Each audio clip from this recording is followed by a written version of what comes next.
Seja bem-vindo à 19ª aula do curso de limites do canal Passo a Passo. Nesta aula, irei resolver este exercício que pede o seguinte: prove que f de x igual a x ao cubo é contínua em 1. Bom, gente, antes de resolver este exercício, eu vou deixar um recado aqui para vocês. Todo o conteúdo presente aqui no canal Passo a Passo é gratuito, mas se você quiser contribuir de forma voluntária com este canal, você poderá fazer isso através desse Pix. Esse Pix estará presente na descrição deste vídeo. Agora, retornando aqui para o exercício. Para demonstrar que uma função é contínua em um determinado ponto, existem duas propriedades aqui que eu já apresentei, né? A primeira vem dessa notação aqui, que diz que a função é contínua em um determinado ponto, se e somente se, para todo epsilon maior que zero dado, existir um delta maior que zero, sendo que delta depende de epsilon, tal que, para todo x que pertence ao domínio da função, esta relação aqui seja verdadeira, o quê? A menos delta é menor que x, que é menor que a mais delta, então f de a menos epsilon é menor que f de x, que é menor que f de a mais epsilon. Agora, observe, eu irei aplicar esta propriedade para resolver esse exercício, mas a nossa função aqui ela tem uma peculiaridade, que vocês podem observar aqui no gráfico dessa função. Eu peguei aqui a nossa função, né, que é x ao cubo, e desenhei aqui o seu gráfico. E observe, x igual a menos 1, vou ter o que? Y igual a menos 1. Então tem este ponto aqui. X igual a 0, Y igual a 0. X igual a 1, Y igual a 1. E observe, você já deve estar atento que epsilon, o que ele representa? Ele é esse espaço, né, esse intervalo em Y que existe entre o f de A e estão acima e abaixo dele. Aí você vai perguntar, mas calma aí, como assim f de A? Sempre, gente, nós não temos aqui que a função está pedindo para provar que a função é contínua em 1. Isso quer dizer o quê? Quando x for igual a 1, y vai ser igual a quanto? Bom, x igual a 1, y igual a 1. Então o correspondente aqui de y, de x igual a 1, é 1. Só que eu tenho o quê? Valores acima deste valor e valores abaixo dele. O exercício está me pedindo para comprovar que a função é contínua neste ponto aqui, em x igual a 1, y igual a 1. Este ponto aqui que a gente tem no gráfico. Agora, como é que eu faço isso? Simples, eu tenho que considerar que epsilon é este espaço que existe entre os valores que estão acima do correspondente em y do valor de x que eu tenho que provar a continuidade. E ele também é o espaço que há entre os valores que estão abaixo, portanto, acima do 1, que é o correspondente em y do valor que eu tenho que provar a continuidade, que é o próprio 1 também, eu tenho o quê? 1 mais epsilon. Abaixo eu tenho 1 menos epsilon. Em x, o que eu tenho? Eu tenho o valor que eu tenho que provar que a função é contínua, que é 1, e eu tenho o quê? Valores que existem após ele e valores que existem antes dele.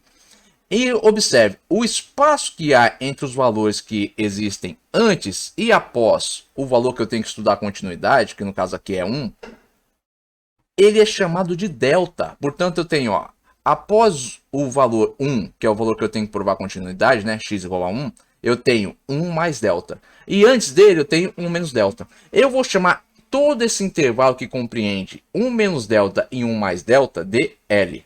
E com isso, irei simplificar aqui a notação e direi, x pertence ao intervalo L. E quanto vale L? Bom, L é o intervalo que vai de 1 menos delta até 1 mais delta. Ou seja, L aqui seria o quê? 1 menos delta menor que x menor que 1 mais delta. Por quê? Porque o nosso A aqui da notação, ele vale 1. Por aqui é uma simplificação da notação. Então agora, prosseguindo, temos aqui a notação. X pertence a L, que faz parte do domínio da função, aqui, domínio da função, assim como pede a notação. Então, f de a menos epsilon é menor que f de x, que é menor que f de a mais epsilon. Agora eu tenho que comprovar que isso aqui é verdadeiro. Agora, prosseguindo. Quanto vai valer o f de a menos epsilon? Bom, o nosso ponto, né, é 1, então a vale 1.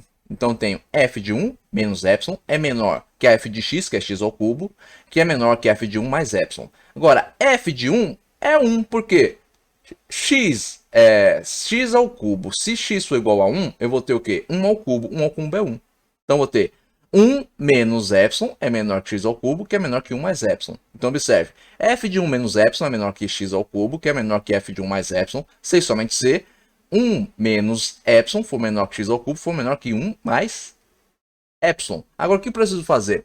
Eu preciso retirar, ó, esse cubo aqui a qual x está elevado. E para retirar isso, o que eu tenho que fazer? Eu tenho que colocar todo esse intervalo, né, em raiz cúbica. Então, vou tirar aqui, ó. Raiz cúbica de 1 menos epsilon é menor que a raiz cúbica de x ao cubo, que é menor que a raiz cúbica de 1 mais epsilon. Aí você se fica confuso e me pergunta, mas calma aí, por que você está fazendo isso? Por que você está botando raiz cúbica? Sim, gente, ó, voltando aqui, ó. Eu tenho que deixar, ó, o lado direito aqui, ó, da notação igual ao lado esquerdo. Eu não tenho aqui, ó, a menos delta é menor que x, que é menor que a mais delta. Eu não simplifiquei chamando isso aqui de L. Esse intervalo aqui, ó, 1 menos delta, 1 mais delta, chamei de L. E esse intervalo que tem o valor 1 também inserido dentro dele. Então, x tem que ser, eu tenho que igualar, ó, a f de x a esse x. Para igualar isso, eu tenho que isolar o x aqui no centro dessas desigualdades. Então, eu estou tirando a raiz cúbica de todos os termos das desigualdades para isolar o x aqui no centro. Agora, se eu retiro raiz cúbica de qualquer termo aqui nessa desigualdade, eu tenho que tirar de todos para preservar aqui a proporção. Então, eu vou ter, ó, raiz cúbica de 1 menos epsilon é menor que a raiz cúbica de x ao cubo, que é menor que a raiz cúbica de 1 mais epsilon, sem somente c. A raiz cúbica de 1 menos epsilon for menor que x, porque a raiz cúbica de x ao cubo é x. A raiz cúbica de qualquer valor elevado ao cubo é o próprio valor. Então, ó, x agora é menor que a raiz cúbica de 1 mais epsilon. Com isso, eu tenho que o intervalo L, ele é esse intervalo aberto, né, que tem raiz cúbica de 1 menos epsilon e raiz cúbica de 1 mais epsilon. E esse é um intervalo, ó, aberto, sendo que 1 pertence a L. Como assim? 1, que é o ponto que eu tenho que provar a continuidade, ele está inserido nesse intervalo. Vocês podem ver aqui, ó, no gráfico da função. 1 está aqui dentro do intervalo. Ele faz parte de L. Ele está dentro do domínio da função. Então, eu tenho isso aqui que representa L, representa o domínio da função. E com isso eu consegui o quê? Eu consegui estabelecer uma relação que me permite comprovar a notação aqui da função para provar a continuidade dela no ponto que foi dado. Então, ó, se eu considero que para cada epsilon maior que 0 dado, eu vou ter um delta maior que 0, basta o quê? Tomar delta como sendo igual ao quê? A raiz cúbica de 1 menos epsilon menos 1, 1 menos a raiz cúbica de 1 mais epsilon. Desse jeito, eu provo que a notação é verdadeira. 1 menos delta é menor que x, que é menor que 1 mais delta, porque o a aqui da notação para o nosso exercício vale 1. Por quê? Porque este a é simplesmente o ponto que nós temos que provar continuidade. E não foi dito no enunciado que o enunciado pedia para provar que a função era contínua em 1, ou seja, em x igual a 1. Ou seja, esse aqui é esse x igual a 1. Ele é o valor 1 que eu tenho que provar continuidade. Então aqui, ó, substituindo aqui, ó, o valor, eu vou ter 1 menos delta menor que x, menor que 1 mais delta. Então, f de 1 menos epsilon é menor que f de x, que é menor que f de 1 mais epsilon. Aí você chega aqui e diz, caramba, não entendi. Simples, gente. Se delta possui o mesmo valor aqui, ó, que está dentro do intervalo de L, eu provo que isso aqui é verdadeiro. Porque eu cheguei aqui, ó, na relação que x era maior que raiz cúbica de 1 menos epsilon e era menor que raiz cúbica de 1 mais epsilon, isso não faz parte do domínio da função. Esses valores aqui, ó, não fazem parte de L, que é a simplificação do intervalo. E 1 não é um valor que está dentro deste domínio, está dentro deste intervalo. Então isso aqui, ó, eu simplesmente, ó, essa notação aqui, ó, é simplesmente a inserção de 1 dentro do intervalo. Então tem, ó, raiz cúbica de 1 menos epsilon menos 1 e 1 menos a raiz cúbica de 1 mais epsilon. Então se delta for igual a estes valores que eu achei aqui, ó, nessa desigualdade, eu comprovo que isso aqui é verdadeiro. Agora, por que eu posso tomar delta como sendo igual? Por que eu posso escrever aqui, ó? Então, dado epsilon maior que zero e tomando-se delta igual a estes valores, eu provo isso aqui. Simples, gente. Que olha o que diz a notação. Para todo epsilon maior que zero dado, existe um delta maior que zero, sendo que delta depende de epsilon. Como delta depende de epsilon, isso quer dizer o quê?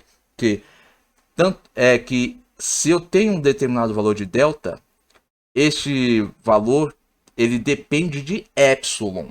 Então, se epsilon possuir, por exemplo, um determinado valor, delta também pode possuir este valor. E com isso, com essa afirmação, eu consigo comprovar que a função é contínua no ponto que foi dado. Logo, f de x igual a x ao cubo é contínua em 1.